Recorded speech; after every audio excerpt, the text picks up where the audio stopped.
Let's read more two-sentence horror stories, I exclaimed. I am inside your house. No, I'm just joking. That was, of course, a two-sentence horror story written by myself, Davis Morgan. I made a video recently about reading bad two-sentence horror stories, so I figured I'd do another one. I have to give a massive thank you to one of my subscribers, Elijah Hargrove, who compiled this list of bad two-sentence horror stories for me. So thank you, Elijah. I'm curious to read through the list and see if these are really that bad. Before we get into it, my brother and I did start a podcast where we talk about theme park rides. So if that sounds interesting to you, then check out the link in the description of this video. It's called Please Remain Heated. We'd like to hit 300 subscribers by the end of the year. Oh, and I guess if you like my channel here, then subscribe to this one as well. But without further ado, let's get into some more bad two-sentence horror stories. Landing safely on the snowy ground, I gasped and feel my heart beating fast with adrenaline. Turning with my legs attached to the ski board still shaking, I stare at the crevice that I unknowingly jumped over, realizing how close I was to death when I didn't notice it only until after the jump. So this suffers from a common issue with two-sentence horror stories. It's just way too long-winded in the second sentence. Also, maybe I'm just an insane person, but I don't think I would be that, terrified in this situation if I unknowingly made it through a really scary situation. Obviously, I never want to unintentionally jump over a crevice that would have killed me, but it's better than falling in the crevice that would have killed me. I guess to me, this just feels a little too tame, which is very hypocritical coming from a guy who talks about how he loves subtlety in horror. It almost sounds like the second sentence should be the first sentence of a bad two-sentence horror story. Turning with my legs attached to the ski board still shaking, I stare at the crevice that I unknowingly jumped over, realizing how close I was to death when I did notice it only until after the jump. Then I saw the Yeti climb out of the crevice. Sorry, my brother and I talked about Expedition Everest on our podcast, so I've just got Yetis on the mind. My twin sister and I have always been able to see through each other's eyes, so imagine my surprise when I tried and it was completely black. Then the phone rang. Okay, so this one I actually don't think is that bad. It's just maybe a little underwhelming. This is a really strange situation where the second sentence almost isn't needed. The first sentence kind of gives you everything that you need. The bigger issue here is that I think the logic of the twins seeing through each other's eyes falls apart when you think about what if the other sister was just taking a nap? But I think the core idea here is pretty decent. It just needed a little bit more to take it up to the next level. I can't really speak on psychic twin abilities because I'm not a twin, although when I was younger, me and my older brother did think we were twins for some reason. I know what you're thinking, Davis, if he's your older brother, how on earth could you have actually been twins? And the answer is, we were just idiots. But no, we had a theory that we were twins, but then my family just told me that my older brother was older than me because he was more mature, so kind of a diss on me. Also kind of wild that at 0 years old, my family were like, oh yeah, this one is definitely more mature, let's act like the other one's younger. In their defense, my older brother is way more mature than me. He's currently getting a PhD in psychology, and I'm sitting in a room talking about two-sentence horror stories. When I regained consciousness, I remembered my brother pushing me on the swing until he said, "My turn." I pushed my brother on the swing, and right before everything went black, I said, "My turn." What?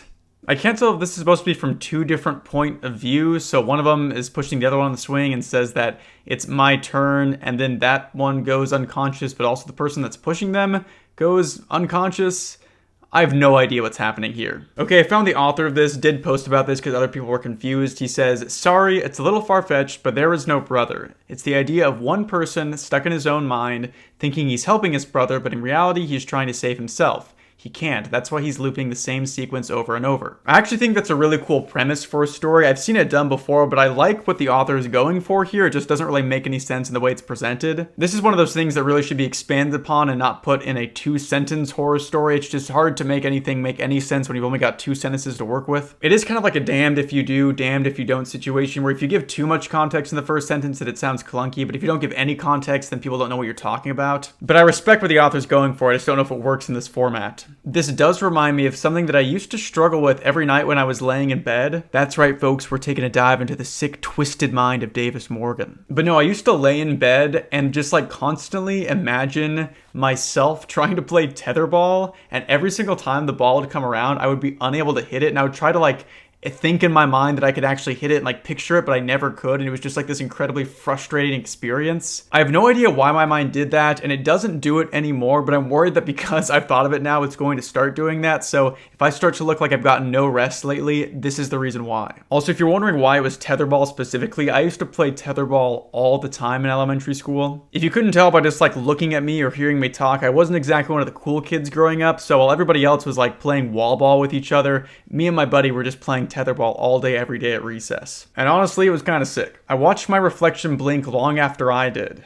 Then it smiled as if it had finally made a decision. Another one that's not terrible, it's just a concept that's been kind of overdone in horror media. I do think like the idea of seeing your reflection do something that it shouldn't be doing is creepy and weird. I personally always have this weird image in my mind whenever I'm editing and like looking at myself that I'll see somebody in the background like come through the door and kill the version of me that was recording the video. I don't know why I imagine that. And there is something innately terrifying about being confronted with something that makes you question your reality, like seeing your reflection do something that you're not doing. So again, I don't think this story is bad. I just don't think it's bringing anything unique to the table, which is typically what I'm looking for in a good two-sentence horror story. And honestly, that's also what I'm looking for in a bad two-sentence horror story. Frustrated that her date had not performed like he promised last night, she wandered down for breakfast. As she entered the kitchen, he looked up grinning, blood covering his face and the corpse of her cat on the table before him. There's probably a joke there about her not performing like he wanted last night, and then in the morning he is eating a cat. I'll let you guys piece that one together on your own. Some weird, creepy incel vibes of like, oh, you don't want to have sex with me?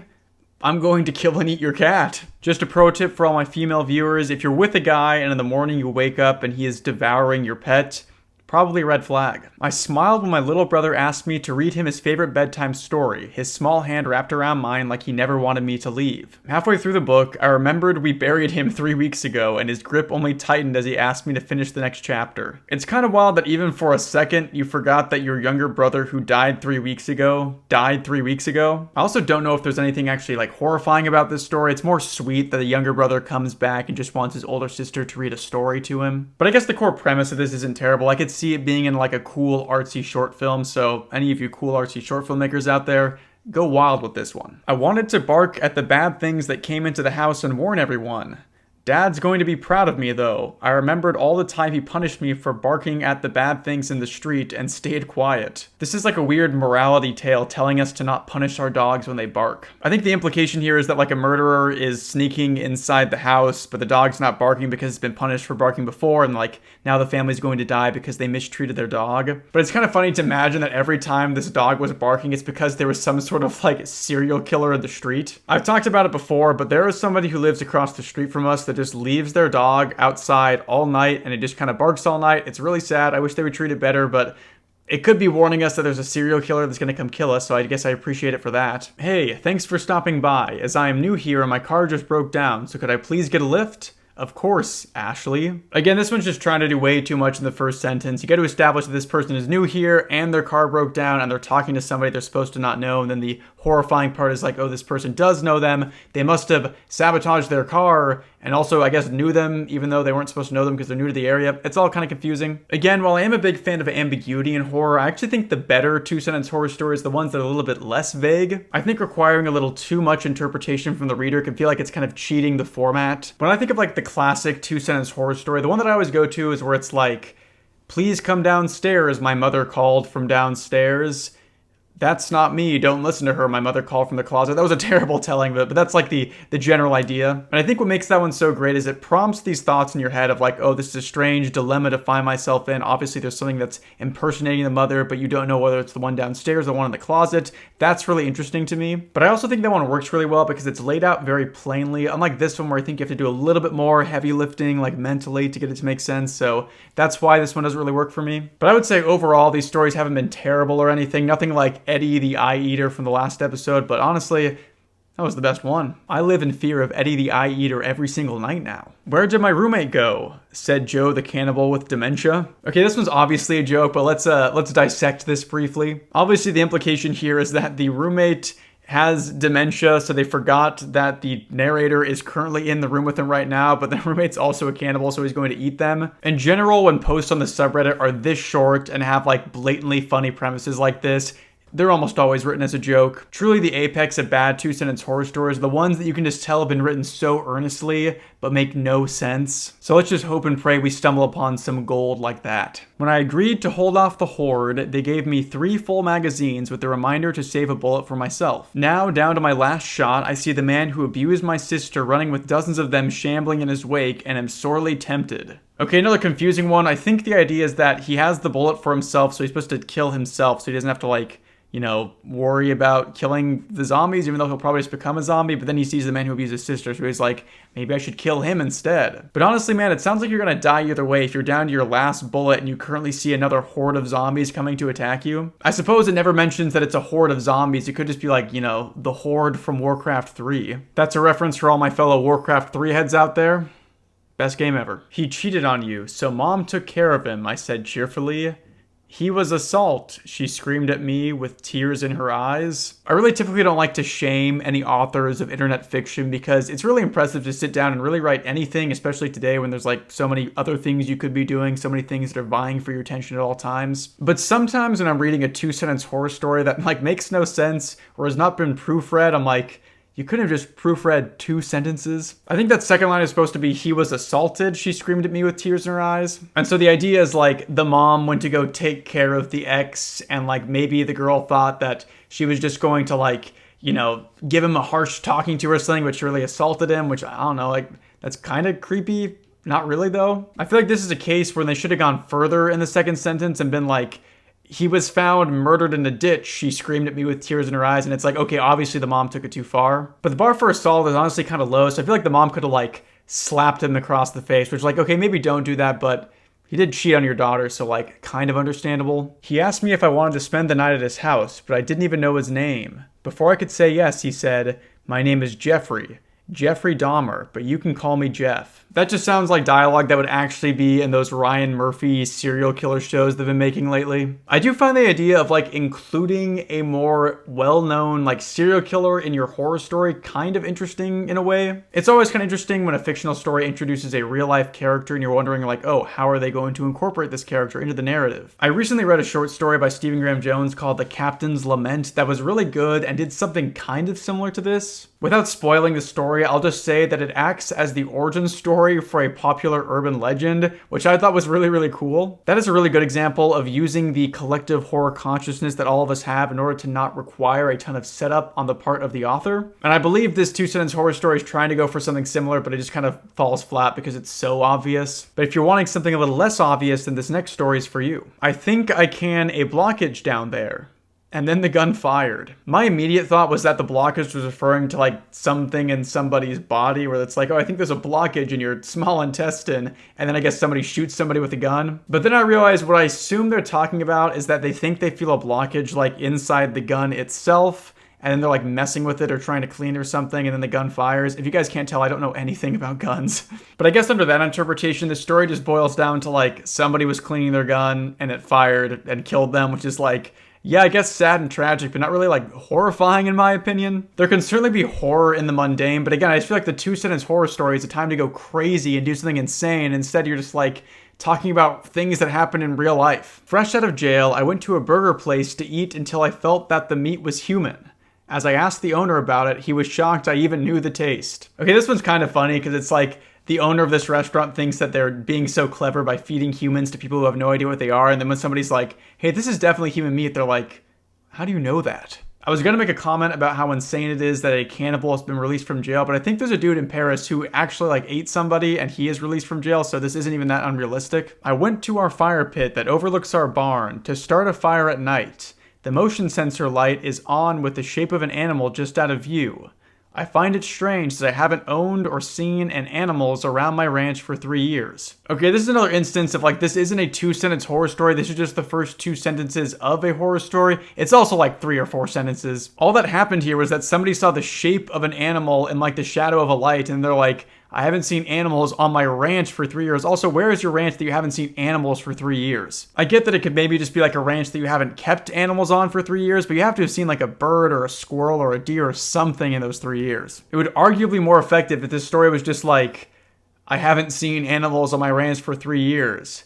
Do with that what you will. Stories like this just feel like somebody like got an idea for a story but lost steam immediately and they're like, oh, I'll just post it on 2-sentence horror stories. I'll give you guys the beginning and like you guys can just figure out all the rest. The hug I gave my brother that day wasn't at all as awkward as the first one, not in the least. His golden tail wagged 3 times frantically, all right, but then twice with little recognition left, then twice again, then once. What?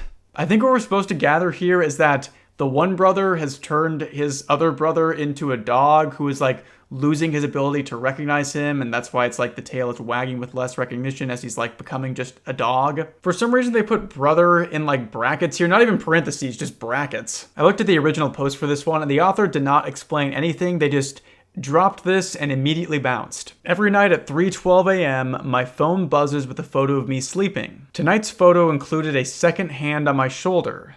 One that isn't mine. Okay, I'm kind of mixed on this one because I do think the first sentence is interesting. Like every night at 3:12 a.m. you get a picture of you sleeping. Like that's obviously very creepy. I am confused at the second hand on his shoulder, one that isn't mine. Whose does the first hand belong to? Or is he just sleeping like, maybe he's a freaking vampire, he's sleeping like this. But I guess in that case, he already has two hands on his shoulders, so maybe he's like a one-armed vampire, and then he sees a second hand coming around like this. I think I might have already put more thought into this as the author. I do think the idea of getting a picture of yourself at night is obviously very creepy. It's got very much like pen pal vibes to it. I had an idea like a year ago about a short film where somebody was like waking up to pictures of themselves that they had texted other people. I don't remember what like the actual premise was. I think the idea was that somebody would find pictures that they had taken at night on their phone. They would end up finding out that there was like a creepy doppelganger in their house or something. I don't think it was a very good idea. It's just something I thought of. So again, there's like the kernel of a good idea here. I just don't think the execution is quite there. Trent thought he was receiving a kiss from his beautiful date.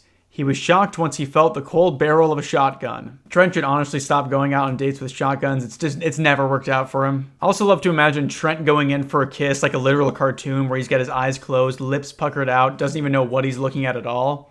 But honestly, hasn't that happened to all of us fellas? You're going in to kiss your sweet, beautiful date and you feel the cold barrel of a shotgun. Literally happens to everybody. I told my mother I saw an alien in our backyard.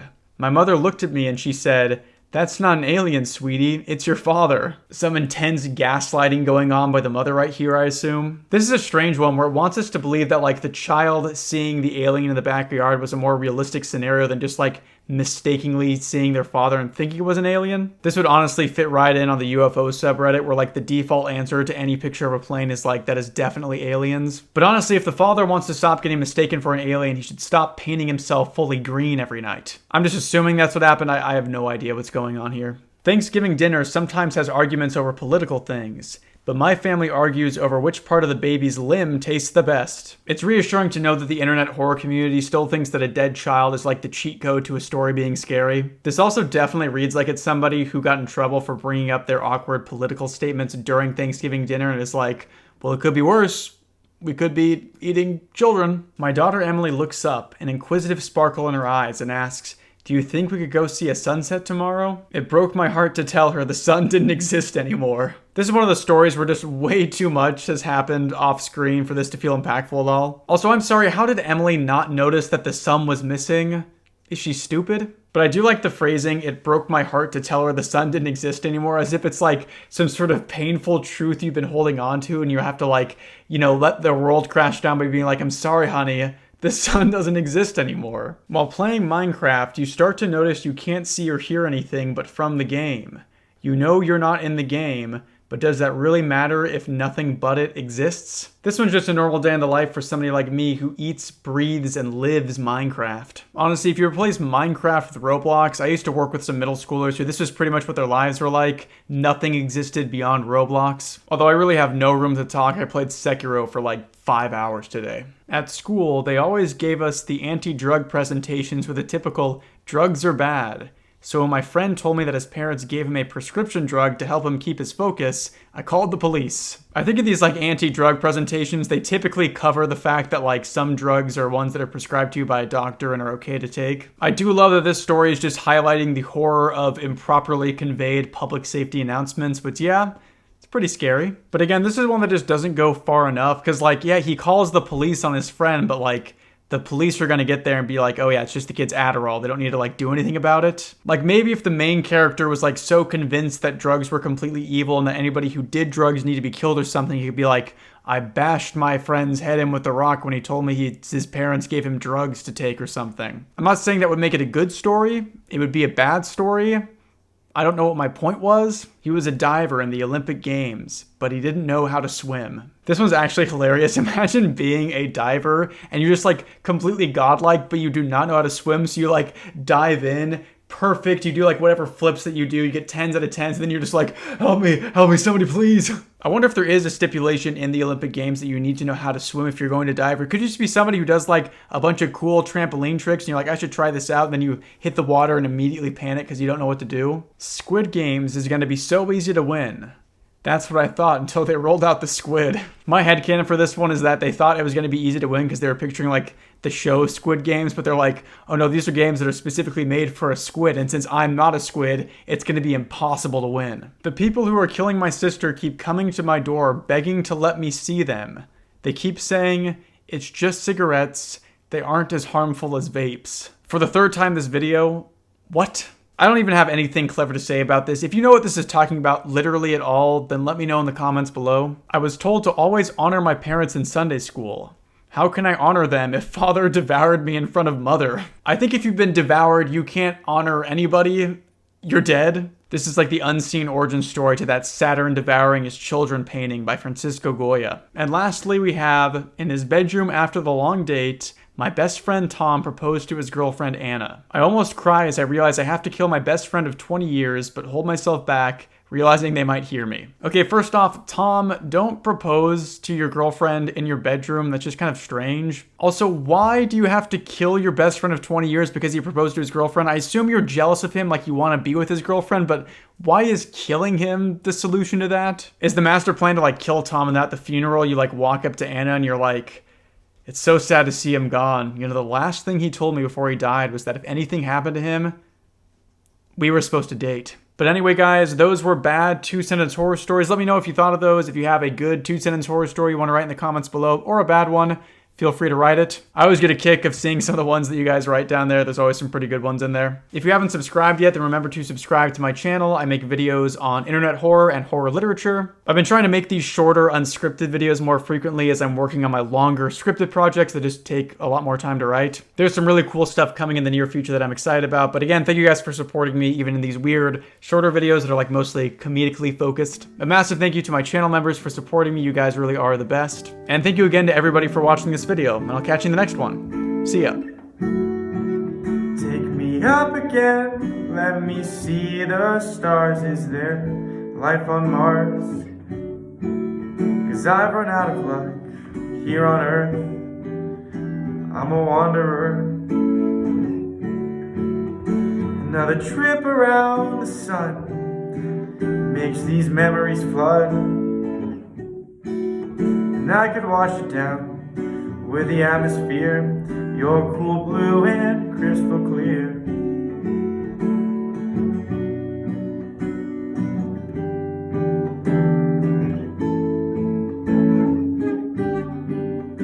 I'm an astronaut flying above, but can't fall in love. Floating alone, brave enough to see the cosmos, too scared to say hello. And I know one day I'll be gold